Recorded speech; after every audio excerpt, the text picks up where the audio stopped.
kumusta na kayo dyan? Hey guys, kumusta na kayong lahat? Ana ako na Osborne karon wala nang dyan. Hey guys, kumusta na kayong lahat? Welcome back to Mama Kuatang's channel. For today's video, we will cook binignit or sa Tagalog, tawagin natin tong ginataan. Since na malapit na ang Holy Week, so kailangan ready tayo sa recipe natin na binignit or ginataan. Guys, alam ko na may maraming mga versions, style, ways of cooking ng ginataan or binignit, pero lahat naman ay masasarap. Pati din sa mga ulam, iba-ibang mga versions, iba-ibang style. So, lahat naman masasarap. O, diba? O, excited na kayo? Let's go!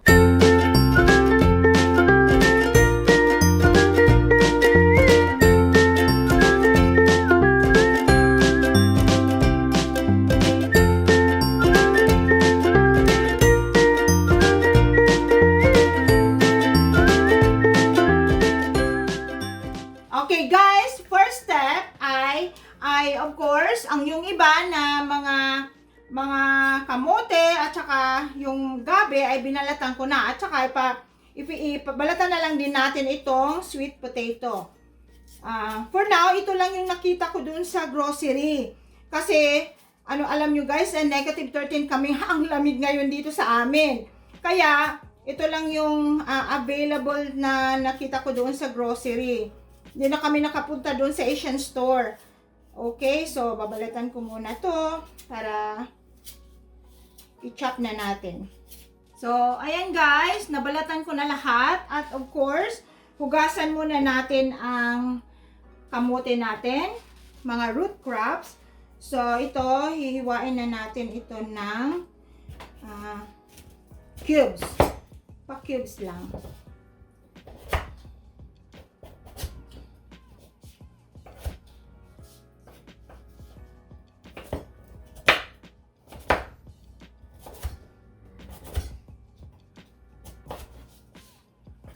So, depende na sa inyo kung ano yung desired na sizes ng paghiwa ninyo sa mga kamote. So, nasa inyo na. Kung gusto ninyo medyo maliit lang or medyo malaki, so nasa inyo na. At saka dyan sa Pilipinas, maraming mga variety of kamote. Kaya, kayo na ang mamimili kung ano yung klaseng kamote na merong puting kamote, meron naman dyang yellow. So, nasa inyo na. So, for now, ito lang yung available dito sa amin. Kasi, malayo yung Asian store. Itong hiniwa ko na puti, guys, ay sa amin ang tawag dito, bisol. So, pero, the family of mga gabi pa rin. Ito. Kaya, ito lang talaga yung available dito sa amin ngayon. Ayan, tapos ko na nahiwa yung mga kamote natin, guys. So, ngayon, ang saging na naman. O, ayan. Actually, itong saging ko, guys, ay frozen na saba. So, ayan, ito lang yung available na saba. Frozen.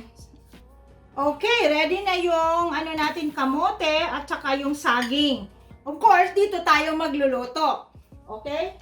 Taran! Meron akong ditong bagong lutuan na stovetop na binabili namin ni Papa Q. Okay, so para dito na mag-cooking show. Okay, attach ko muna to.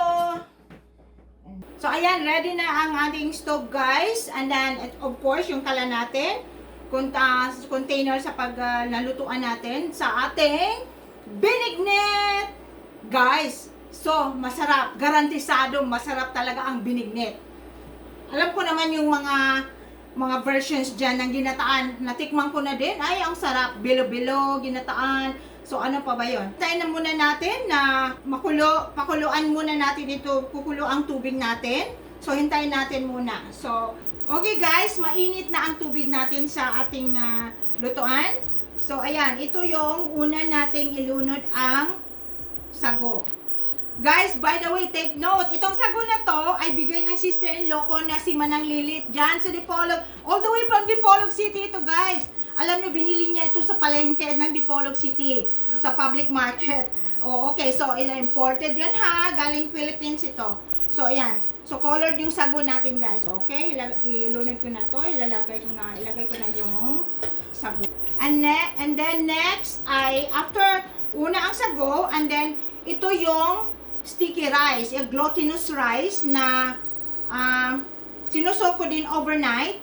And then ngayon, ay gagamitin na natin. Ito yung second na ilunod natin. Ayan. Ito 1 cup of glutinous rice yung ginamit ko, guys. So, isang cup lang. Ayan. So, hintayin natin na lumambot yung sticky rice natin at saka fully cooked na din yung sago. Hintayin natin. Ayan, guys. Malambot na ang sago natin at saka yung sticky rice. Ayan, kumukulo-kulo na talaga. As to sa tubig, kung i-estimate nyo na lang yung gaano karaming tubig na ilalagay nyo para siya sa pagluluto ng binignit. Okay, so ang next ay ito na, ilunod na natin itong kamote natin na meron ako yung orange, sweet potato, and then itong isa na medyo may pagka purple na kamote, at saka yung puti ay bisol. Sa amin tawag sa Bisaya, bisol. Pero family sa gabi pa rin siya. Halo-halo lang ng konti. Ayan. So ngayon, magdadagdag ako ng tubig. Ayan. So sabi ko, so estimate nyo na lang yung tubig na gagamitin ninyo for the binignit or ginataan. Ayan. Nasa kadyak lang. Okay. Ayan, guys, takpan muna natin itong kaldero natin. No, at saka hintayin natin na lumambot yung mga kamote natin na nilagay. Tadan! Ayan, guys. Kumulo-kulo na yung ano natin, binignit, at saka malambot na din yung kamote natin. Ayan. So, sabi ko kanina, estimate na lang yung tubig. Kung gaano karami na tubig na ilalagay ninyo. Okay? So, since na malambot na ang kamote natin, so next ay yung saging. Saba. Frozen itong saging namin dito, guys. Kaya, hindi kagaya dyan sa Pilipinas na maraming variety of saging. So, ayan. So, ilagay ko na dito yung saging. And then next, meron ako ditong rice balls na tawag dito natin na bilo-bilo, na obi flavor. Ito yung bilo-bilo na rice balls na obi flavor. Ayan. And then, lalagyan na natin ng, so, guys, by the way, kung gusto niyo ng sugar, refined sugar, so it's up to you. So, kung gusto niyo ng central or brown sugar, so, nasa inyo na. And then, yung walang measurement sa, to taste na lang sa, so, let's say, ngayon, maglalagay ako ng 1/4 cup of white sugar, and then, 1/4 cup of sa brown sugar. So, half and half lang. So, to taste, kung gaano katamis yung binignit na gusto ninyo, so nasa inyo na. Tingnan nyo, guys, very colorful yung natin, no, binignit.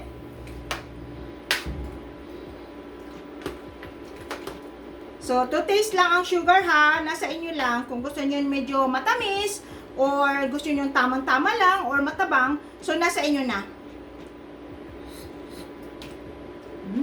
And then, dito sa amin, wala kaming fresh na coconut. So, ito na lang canned coconut yung kasi sa atin dyan, kung meron tayong fresh coconut, ay ikut-kut ko rin natin, at saka i-squeeze. Yung first squeeze, yun nga, kaya wala, ito lang talaga yung, so ilagay ko na itong coconut milk natin. So, may reserve akong isa pang can dito in case na medyo kukulangin tayo sa coconut milk. So, magdagdag na lang tayo later. O, tingnan nyo guys, yung stove natin. Stove. Oh. Totyal, no? Totyal. For cooking lang talaga. Sabi nila ako ni Papa Q. Para dito na daw mag-cooking. Wow! Tingnan nyo guys. Very colorful yung binignit. Oh, oh, oh, oh, oh, oh. So, since naluto na yung kamote natin, at saka yung sticky rice, sago, at saka yung bilo-bilo natin, nilunod ko na din, at saka hintay na lang natin ng konti, na medyo kumulo-kulo siya ng konti. Oh guys, medyo kulang yung coconut milk natin, dadagdagan ko ng isa pang lata. Yan. So, dalawang lata na ng coconut milk ang nailagay ko.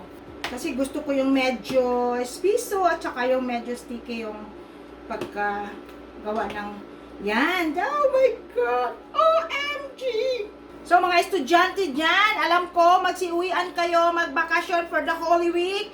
So sabihin nyo na sa mga mamshi, mga parents niyo na magluto ng binignet pag uwi. Para naman maging kompletos recados yung natin, celebration for the Holy Week. Ayan. Takpan na lang natin ng konti, mga siguro about 5 minutes, 5 to 10 minutes. Okay guys, after 7 to 10 minutes, ayan, watch out lang ha, kasi kailangan ninyo stir constantly, kasi baka naman didikit yon sa ilalim ng kaldero. Ayan. So, kailangan i-stir ninyo. Actually, luto na itong natin. So, the last but not the least, yung langka. Langka, ang tawag sa amin, nangka. So, a difference of L and N lang. Okay? Nangka. Okay, ito yung pinaka-finale. Finale ng binignet natin. Ayan. Woohoo! OMG! And this time, guys, may tip pala ako sa inyo, na low heat na. Low heat na lang talaga yung kaya sineset ko na ito low heat na para hindi masunog yung binignet. Ayan. Oh, tingnan nyo ha. Color, very, very colorful. Ayan. So, ayan. Tikman na natin itong binignet natin. Kung gaano siya katamis. Ayan.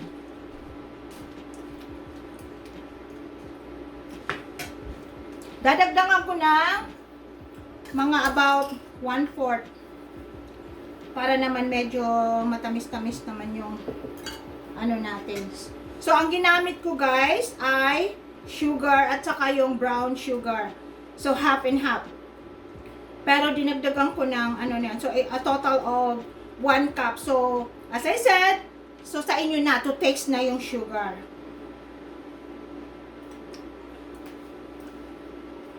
Wow, perfect. Sarap. Tadan! Luto na ang ating binignet. Alakon ginataan. So, ayan. So, i-off ko na tong natin. Stove. Okay. Ayan.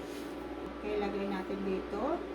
For our tasting at saka tikim-tikim time. Ayan.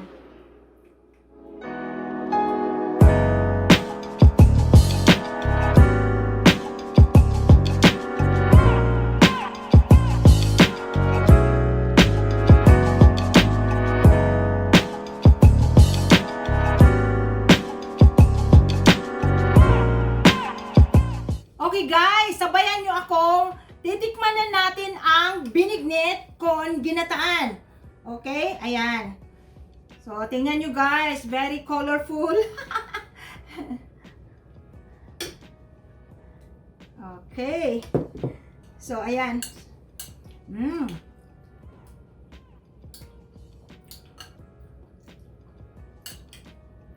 Sarap. Hindi ko masyadong tinamisan yung binignet guys.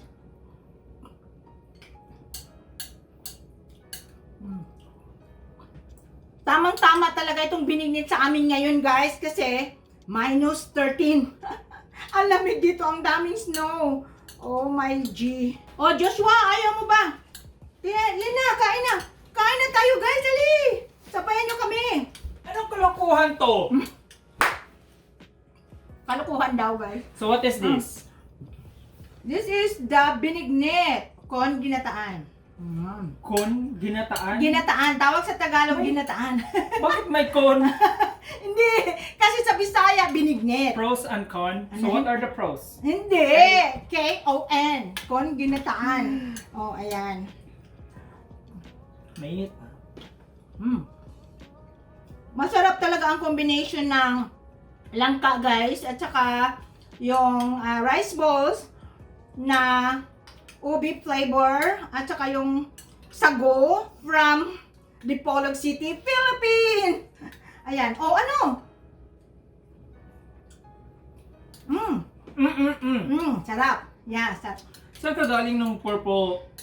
Yeah, ginawa ko lang Rice. yan. Kasi rice, ano yan, rice flour, at saka ginawa ko ng, From scratch? yes, ginawa ko ng tapos flavored. Wow, Mama Q. Mama Q. Oh, yan. Original talaga yan. Ayan, masarap daw, guys. Daw. Okay, comment below kung sino na yung nakapag-try ng binignet, na binignet sa mga Bisaya or nakapagluto ng ginataan. So, comment below, ha? Let me know. And also, okay, by the way, I would like to shout out to Jesenia Reyna na thank you so much sa shout out mo sa akin. At saka sa pag-tour guide mo kina Yani at Fabio diyan sa Vietnam. Thank you so much, Jess. I miss you so much. And also to JD na nag-try ng bestseller pansit natin. So, nag-message siya sa akin sa Instagram na Mama Q. First time ever ako nagluto ng pansit. So, and perfect and sarap daw. Okay. Oh, by the way, guys, kung and any of you na nakapag-try to cook and make any of my recipes sa Mama Kuatang's channel, please share it to me in my Instagram account at Mama Kuatang. So, and then even your pictures, send me your pictures or messages, ano man yung recipe na available dito sa natin sa channel. Okay, and also thank you so much sa lahat ng mga nagsubaybay, mga OFW, mga kababayan natin all over the world, mga hindi man OFW, mga kapamilya ko dyan sa Dipolog City, Philippines. Oh, I miss you so much. And also, guys, I would like to thanks so much to my son, Joss, for making all possible sa all the videos sa Mama Kuatang's channel. Siya kasi yung cameraman, siya yung editor, at saka director, siya yung partner ko talaga. Making Mama Kuatang's channel possible. Okay, I think that's it for this video, guys. Please don't forget to like, share, comment below, and subscribe to Mama Kuatang's channel. Bye for now. Bye. I miss you guys. Love you all. Bye.